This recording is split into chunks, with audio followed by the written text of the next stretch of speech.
sa akin may sa nga agawaan tayo ti makipagmaymay sa nga espiritu kung nalalagyan mo lang Efeso 3. Efeso 4, 3. Alagyan nga gawaan nyo ti makipagmaymay sa ti espiritu. Kanta iti pintuan itata. Nga iso na iti mutlang ti biyang iti panlakiasawa. Iti na iti nga bagi biyang ti espiritu kung namatlaan ni Pablo. Iti surat na dito umuna Korinto 6. Yan ti makikarlay sa iti apo makipagmaymay santo nga espiritu. Katakta na iti bagi nga makipagmaymay sa nga espiritu adda tilangana nga nasantuan. Saan nga makigmakhaan nga? Ako na yun ang tapno bigay. Puro dahil ito'y awit ko tata. Tapno dito yung tata. Dahil nga magikalay sa nga bagi ken espiritu lasag ken espiritu ti sarsaritaan na dahil nga napagsanto tap naawatin na dahil na santuan ng espiritu. Muna na dito. Efeso 5. Dahil may papanti pa ng asawa. Muna na dito. Mutlang.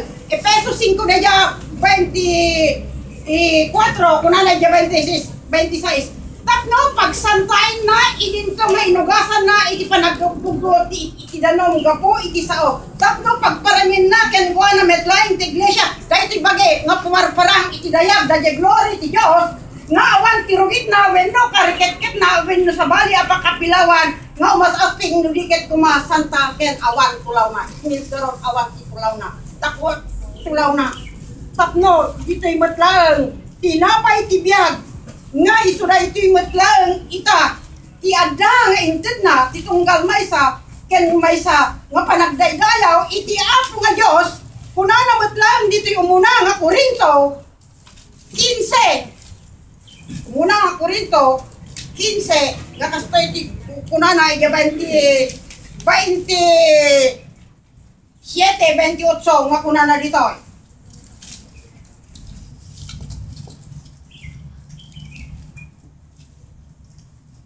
Isto inkabil na dagiti amin nga banag iti babaen ka narisaksa ka na yan no kuna na kadagiti sa amin na banag adda apay turayan ken kuana dalawag masaan amay raman dayay na mangikabil ka dagiti sa amin na banag iti babaen ti pan nakabalin na ket idinto dagiti sa amin na banag pay turayan dan ken kuana no kasta uray ti anak met pay turayan ton iti dayay nangikabil iti babaen ti panagturay na dagiti isu amin na ba nagtapno ti Diyos isu kuma dagiti isu amin dahil ti bagi nga pagbalayan ti espiritu payturay ti espiritu tapno dito'y matlag dayjay nangikabil kada tayo iti dayjay na Diyosan nga pan nakabalin pudno nga may parangaran iti dayjay dayag iti Diyos ngam no dahil ti bagi at ti pakapilawan na ti espiritu no daduma iparang na dayjay aramid iti lasan biyang ti surat nya tapno dito'y matlang iti na ito'y nga tubig ti danom tubig ng buhay wow tubig ti danom Ilocano tin Tagalog Aglocano Galacia 6 tapno dito'y matlang Galacia 6 isurat na muna pareho naman kami ng bahay talagang mahal na mahal tayo ng Panginoon dahil sabi nga niya, lahat ng ating magagawin mga kapatid ko, kung una, ang pagmamahal natin sa Panginoon sa ating puso at isipan, lahat ko ay nagiging posible. Dahil sabi nga niya, no at dabasit nga pamatin amin nga bagay ko na mabakla sa Ilocano mga kapatid ko. Kung kaya tayo, ang ating pananampalataya sa ating Panginoon mga kapatid ko, alam ko na hindi yung nasusukat. Gaya na nga lang ng pagmamahal ng Diyos sa atin mga kapatid ko, higit sa lahat, hindi ho ito nasusukat. Dahil, kahit kung minsan tayo sinasabi natin, nakakalimot tayo, pero lahat ng pagkakataon, binibigyan tayo ng mahal ng Panginoon upang tayo ho ay makapag-isip at tayo ho ay makapagbalik sa Kanya. Dahil dito sa unang sulat, may ikibahagi ako, sabi niya dito sa pagbati, sa Galacia 6, 2 hanggang 6, ang sabi niya dito, magdalahan kayo ng pasanin ng isa't isa at tuparin ninyo ninyo gayon din ng kautusan ni Kristo. Mga kapatid ko, sa unang sulat na pinagkaloob niya sa atin sa araw na ito, sabi nga niya sa Ilocano, saan lang kitaon, itikukwa, kabukbukodan, no, di katambang sa bali. Na kung minsan mga kapatid ko, kung minsan mga kapatid ko, nagiging kaaway natin, unang kaaway natin ang kapatid natin. Dahil kung minsan hindi yung sinasabing nagsusubukan tayo ng pananampalataya o nagsusubukan tayo, nagpapatatagan tayo, kundi nandun talaga ho ang gandun. Ang sabi niya sa sulat ng mga kapatid ko, kuna na umay to, kuna na kayo iti didigrawin no, kadagiti pa nagsususi, kuna na makrugi, iti unag iti balay, iti pagtaangan, kuna sabi niya mga kapatid sa Ilocano. Kung kaya nangyayari ho ito sa atin mga kapatid ko, hindi ho natin pwedeng sabihin hindi natin ginagawa, kundi pwede naman ho nating iwasan ang mga bagay na ito kung nananatili o manatili sa atin yung sinasabi natin kababaan ng loob.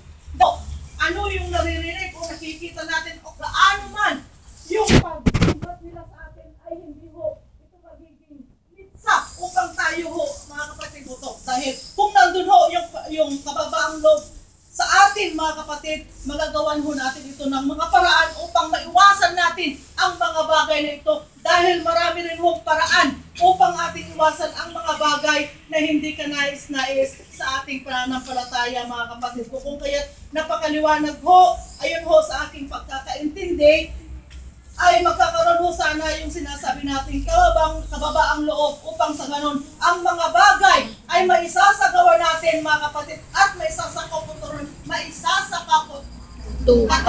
natin na maluwag sa ating puso't isipan mga kapatid ko kung nandun yung kababaang loob ng bawat isa sa atin. Wala hong magiging mabigat, wala hong magiging sagapal, kundi ho yung sinasabi natin nalagaan iti cross nga mga kapatid. Kung wala yung mga nagiging pabigat sa puso't isipan ng bawat isa sa atin. Dalhin ho natin ito na may, sabi nga natin, may kahuluhan upang sa ganon mga kapatid ko, ang bawat isa sa atin ay mananatiling.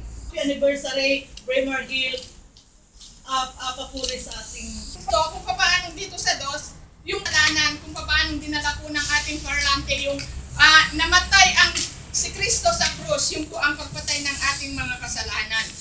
Sana po, tayo pong lahat ngayong araw na ito, nabuhay na po tayo sa pagmamahal. Magmahalan tayo. Sana tayo. Sabi rin po, kung paanong dinala lahat niya po dito sa patutuo, babala at pagbati. Kung paanong binalaan tayo sa ating mga gawa. At binati rin po tayo ng Espiritu Santo. Dito po sa pintuan, kung paanong nakiasawa tayo po sa Diyos. Nandito po tayo nakikasal sa Diyos. Sana wag na po sana tayong mahiwalay pa sa daang tinutungo natin. Wag na po sanang mahiwalay tayo sa mga aral na binibigay sa atin ng Diyos. Dito po sa tinapay, time na gusto kong matras, pero mas malakas yung kabig nyo sa akin dahil pamahal na kayo sa akin. Kumbaga, tama nga yung sabi ni Sister kanina na huwag mong isipin ang sarili mo dahil pag inisip mo ang sarili mo lang, pati rin ang mga kasama mo ay mahulog mo. Kaya inisip ko na pamahal na kayo sa akin, kaya hindi ko na inisip yung sarili ko. Inisip ko na lang kayo.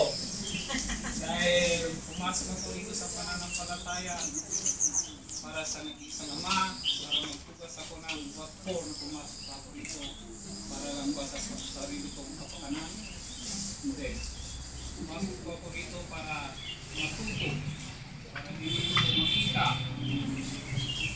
ang mga gabay na hinahanap ko at wala ko pinagsisihan. Dahil po,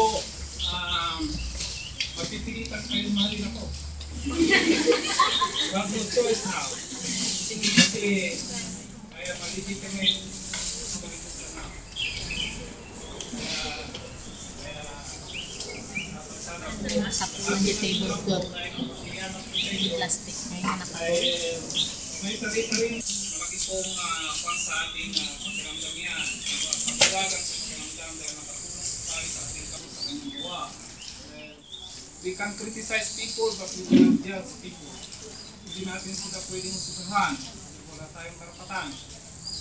Kaya, pagpalain po sana ng isang Diyos, sana po sa bawat time na talaga na palaguin na natin ang ating spiritual na gawain.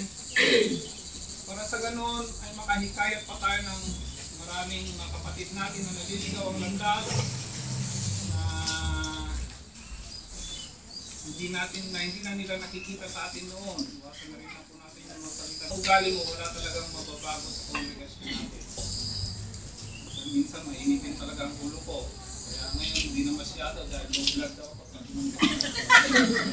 hindi na ako masyadong gagalit ngayon. Babawang na lang ako. Hindi sa Panginoon.